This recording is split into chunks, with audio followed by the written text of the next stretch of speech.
Machiegni nyakora mogi wadonjo e kidi machielo bang' wuok iweno wang'eni gwenge wato nonro magi chal nade. E chenro mar ng'e gwenge wa odiochieng' ma kawuono nyakora mogi nonro terowa nyaka Nyamasaria mayudore e kaunti ma Kisumu. Nyamasaria en kama kidonjo Kisumu to ikale koponi wuok gi Nairobi kati wuok Migori kati wuok e gwenge mag Homa Bay. To bende ng'eyo ni to nonro mar Nyamasaria nowuok kanye?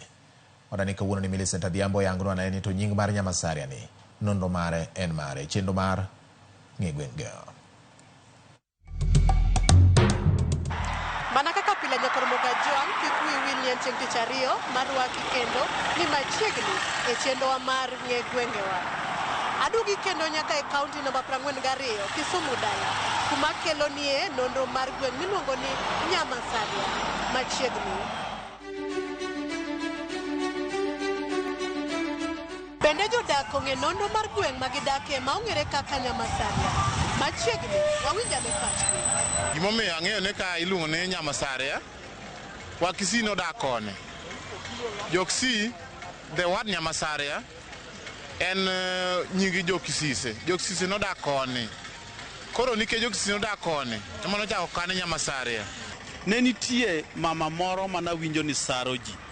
Koro kuom mago mathoth an awinja gino ni Nyamasaria. To Nyamasaria en mama moro man saro ji, yani ki bedo ji in gi juok oyudi isari. Koro mane gimomiyo nying mar Nyamasaria nobiro.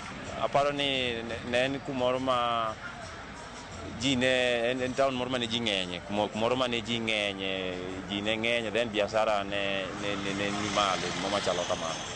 But matut ahinya kata ng'e ahinya, but kwerewa kata joma dongo mano onyuolowa kata mano onyuolo wuonewa ema nyalo ng'eyo matut, lakini korwan wato wapara. Kaluwore gi kit luo, kit joluo gi timbe wadonge Nyamasaria. Koro seche moko ne nitie ng'ama nodak kae mane miyo mane Saria. Koro ema nokelo nying no. Koro seche moko nodak ka niluongo ni Nyamasaria, meaning she was a lady coming from Saria area. Koro ka nodak area ni ema niluongo kaka dong nitie Nyalego, Nyasiaya. Nyakwara mogi mago e paro mowuok kuom jogweng'. In iparo nade kiwinjo nying mar Nyamasaria? We koro wawinjane adieri kowuok kuom jogo mane nitie ka gweng' ni chakore. Nyamasaria ne en pap to ne en riwa mar aora en Maloka. To nopogo kind jodongo ariyo madongo. Nopogo kind Oi gi Nyagweth. Nyagweth ne nigi malo to Oi ne nigi mwalo. Koro jokoi mamoko nokadho aora nokodok kocha. Joka Nyagweth moko be nokadho aora nokoduogo koni. Koro niluongo pawno makonono ne en pap malach, ne pa Oongo. Nyamasaria pa Oongo goi. Oongo ne en jaduong' mang'ongo manodak e pawno, kendo ne kochopo sama seche makamagi to bede tie yiende moro ne nitie kanyo maduong' korwako ogudu marachar gi joho mare gi kom nyaluo. Ka joma amalo mwalo ka dhi kulo to giwachonwa dhiyo Nyamasaria pa Oongo. Jomalo ka be kawuok dhi mwalo to giwachonwa dhiyo e gunda dala Oi mwalo. Koro jowagi noduogo koni. Koro pawni ka iluongo ni Nyamasaria. Kisise nodak ka winjo. Koro Kisise kodar ka to gidhi malo, jogwa gi odarogi ma gidhiyo kuma tinde gintie. Nyakwara mogi mana kamano wasewinjo adier ewi nonro mar nying gweng' mar Nyamasaria.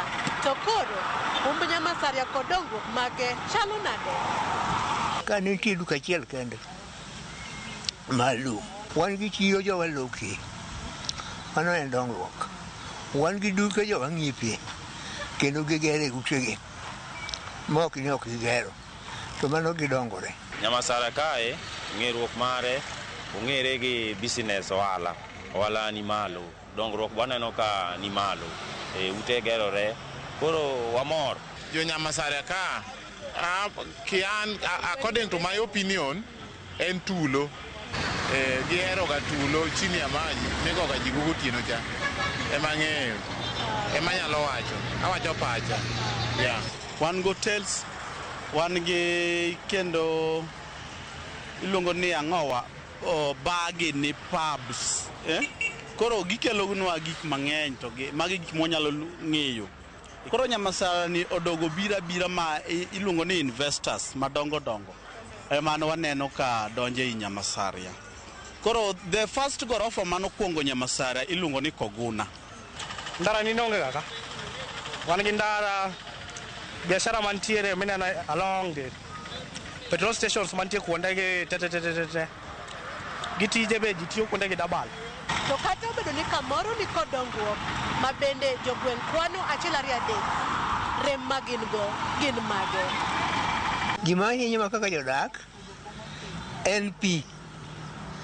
Pi moro aga malo ka ndalo koth. Ka koth ochwe to kuond gina nam. Koro miyo yo magedo koluor. Aora koyiech to udi go te. Ena pi nyaka nam tako. Koro onge kama ji bedie maber. Ka sirikal nyalo loso na wang' aora ni, to giloso na wang' aora, gigolwa go ka, ma giyieche nyaka nam, obed wang' achiel. Wagombo ni mondo ogernwa chiro, mondo wabed gi chiro at least kuma ji nyalo loro kes. Ohala ji time tendara. Koro waneno ni mano ok ber, kes at least kata masira kotimore, to yudo nyaka jok moko ma gine, ma use tendara go. Security ng'eni ka ber to wanyalo timo ohala nyaka gokinyi, nikech ng'eni ka security ber onge ng'ata manyalo chando wadgi. Kwayo ma wanyagombo sana, manyakwayo kantie investors manyabiro invest more in Nyamasaria. Nyamasaria za olo bor kako dhino. Manyabiro biya asto gi top notch security be kinyaketi ne jopiny mondo jodagana kama ber. Mana kama neno Karamogi, iwinjo gi iti, ineno gi wang'i, kendo koro in gi lony ewi nono mar gweng'ni ma iluongo ni Nyamasaria.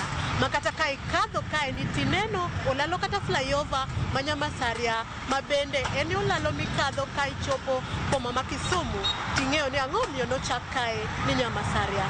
Oriti masani wachopo e giko mar ng'e gwenge wa kawuono. Warom juma manyien e nono mar gweng' machielo.